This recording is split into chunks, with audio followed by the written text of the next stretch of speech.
The man who sent ex-BBC presenter Huw Edwards 41 videos and photos showing children being SEXUALLY abused, Alex Williams, aged 25 or 26, from Merthyr Tydfil, Wales, a 12-month suspended sentence for possessing and distributing child SEX abuse images. Daniel Fogson, BAFTA-winning actor, 21 years of age, who downloaded and viewed over 850 child SEX abuse photos and videos, an 8-month suspended sentence. 165 of the photos and videos in question most probably showed adults ping a child and or torturing a child. Photos and videos depicting either of the two acts that I've just described are Category A material. Huw Edwards himself made 7 such pictures and videos. I should tell you now that I'm disguising some of the words that I'm using in order for this video not to be age restricted. Secondary school teacher from Plymouth, Joshua Pope, 26 years of age, who downloaded and viewed hundreds and hundreds of child SEX abuse photos and videos, including no fewer than 276 Category A images, an 8-month suspended sentence. Eminent NHS consultant, father of 4, coach to a girls' rugby team, Mansell Khan, aged 54, downloaded and viewed over 100 photos and videos of child SEX abuse, some portraying children aged as young as 2, an 8-month suspended sentence. A former town mayor from Pembroke Dock in Wales, Terry Judkins, 55 years old, a 12-month suspended sentence for making and distributing child SEX abuse images. The reaction from the public to the sentence given on the 16th of September 2024 at Westminster Magistrates Court to ex-BBC presenter Huw Edwards isn't one of hysteria. It's one, rather, of anger, shock and outrage. Accordingly, coming from the fact that we care about our fellow human beings, especially those as innocent, vulnerable and defenceless as children, our anger, shock and outrage are thoroughly justified. That's my view, and it means, logically, that our reaction can't be called crass.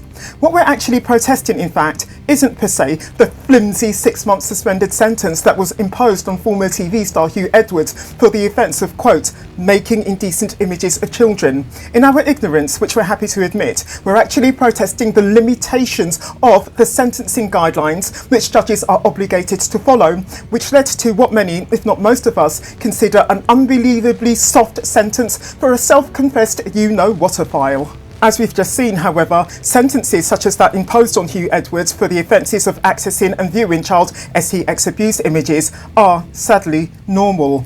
Child SEX fanatics everywhere in the UK are laughing at Huw Edwards' sentence. That's what I reckon, and so do many others. And a sentence like this, which isn't a sentence, what message is it giving to others who are out there doing exactly the same and worse? And of course, the prisons are full, so he wasn't going to go to prison anymore, was he? Because that's all in a mess as well. But there must be paedophiles out there now rubbing their hands with glee, saying, look at that, I can do this as well now. I mean, it's just... In the UK, committing a hate speech offence during a time of rioting is considered a more serious crime than opening and then gazing at images portraying child rape. For publishing to social media messages that, according to the court, amounted to incitement to violence and incitement to racial hatred, the people that you're seeing were all sent to prison in the summer of 2024 following the widespread riots. As I understand it, the imposition of a custodial sentence on these individuals came from the fact that their offences were committed during a time of civil unrest. Had they committed their offences during peacetime, if you will, they are far more likely to have been let off with a suspended sentence at most. That's what I'm led to understand. People have been imprisoned for other crimes, like not paying council tax, that many of us would consider far less serious offences than online you-know-what-ophilia. The children in the images that Huw Edwards pored over were all boys, and most were aged 12 to 15. At least one, though, who appeared in a video, a moving image then, portraying either penetration and or torture, was aged between 7 and 9. And, quote, whilst most of the children appear to be alone when recorded, I cannot rule out the potential presence of others, and in some of the images, others were clearly seen to be present, and the ages of these individuals are not easily determined, unquote. That was a quotation from the judge's sentence sentencing remarks, a speech that judges deliver in the course of a sentencing hearing, explaining in detail their reasons for making the sentence what it is. The judge in no way minimised the despicable nature of Edwards' offending. He observed, quote, "I consider that the fact that there were moving images as an aggravating factor, especially in relation to the category A and B images. Sexual abuse over the internet involves forcing or enticing a child or young person to take part in sexual activities, regardless of whether the child is aware of what is happening. A child never does nor can consent. The continued distribution of child abuse images perpetuates a cycle of abuse to fulfill the demand for the sexualization of children. Victims may be aware that their images may be or are still circulating on the internet, and this can lead to feelings of ongoing traumatization. The impact of child sexual abuse imagery may be severe and lifelong. Children may feel guilt, shame and self-blame and be vulnerable to further sexual abuse. It is obvious that these are very serious offences, and the combination of the fact that the category A images include very young, 7 to 9 years of age, children and moving images is a significant factor in coming to the conclusion. As such, I have concluded that the custody threshold has been crossed," unquote. We know what sentence Edwards actually got though. This is only a minor point, but Edwards' offences are called making indecent images of children. In our ignorance, when we first heard that news, we assumed that that meant that he took the pictures and filmed the videos in question himself. This would mean, as you can see, that he was somehow able to derive the physical control over a bunch of children required for the production of photos and videos. Accessing and viewing child sex abuse material is, in fact, the least serious of all the offences related to online child sex abuse, such as is reflected in the sentences given for these offences. This is what Edwards did. God knows then why the offence isn't just called accessing and viewing child sex abuse images. Talk about misleading the public. The maximum prison sentence for the offence of making indecent images of children, meaning accessing and viewing such images, is 10 years. Now, whatever we call this offence, for me, 10 years should be the minimum sentence for it.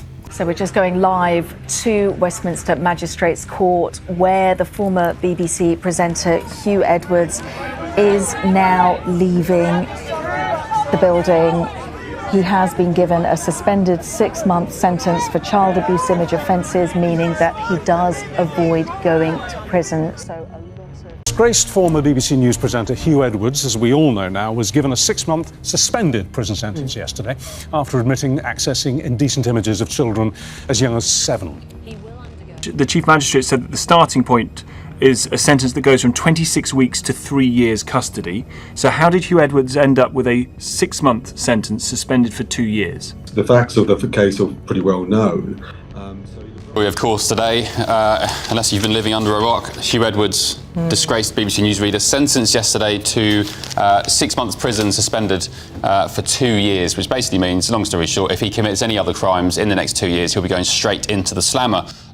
Normally, cases like this should and would go to the Crown Court. It didn't. It is incredibly serious. Yes, if anybody wants to know what he was looking at, do look up Category A on the Copine scale. It's drive time. I'm not going to say exactly what it was.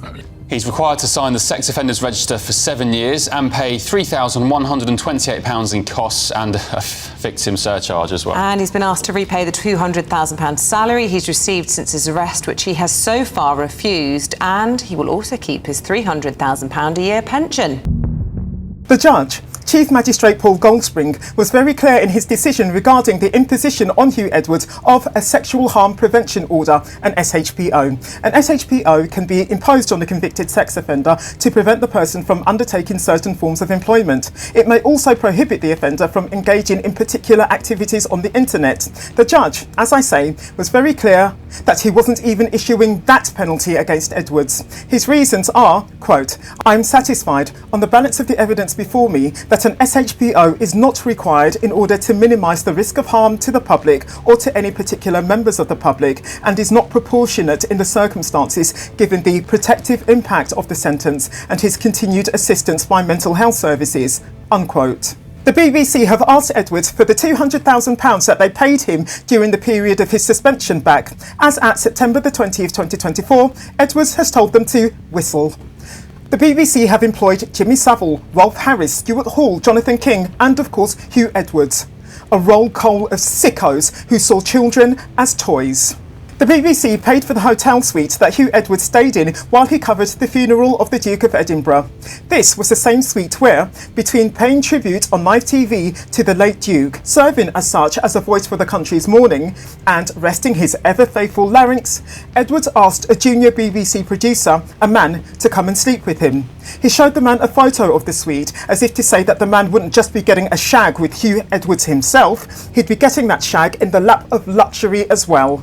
From openly going on dating sites at work to coming onto his BBC colleagues in front of others, Edwards was, quite literally, a rampant and unapologetic sex maniac.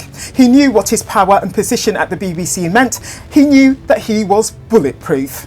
Before meeting with a 27-year-old companion of his in January 2022 at none other than the Ivy, an exclusive restaurant and members club in London's West End, he texted the man to say, quote, "You're getting assaulted in the Ivy. I'm so effing horny, it's indecent," unquote. True to his word, according to the man in question, on a trip to the toilets with the man, Edwards groped him. The man reports that, quote, "One of the most shocking things was how brazenly aggressive he was. I think he got off on the fact that he was a powerful figure and that he could get away with grabbing me in the toilets like that," unquote. Edwards, who pled guilty to accessing a litany of vile child sex abuse images this month, also said he felt, quote, "very possessive about the 27-year-old, warning he would kill anyone who looks at him." Edwards' wife has since dumped him. I don't know of the relationship between Edwards and his children, 3 sons and 2 daughters. The following are further highlights from the sentencing remarks made to Huw Edwards. Due to a neurological disorder of Edwards's, Edwards can't actually remember viewing the 41 images. According to medical evidence, the images potentially afforded Edwards no sexual pleasure whatsoever anyway. Edwards's daddy issues, combined with his not getting into Oxford, played a part in Edwards's offending. Edwards presents with a, quote, "high and significant," unquote, suicide risk. If you found this video informative, I recommend you to watch this one next. I'll meet you there.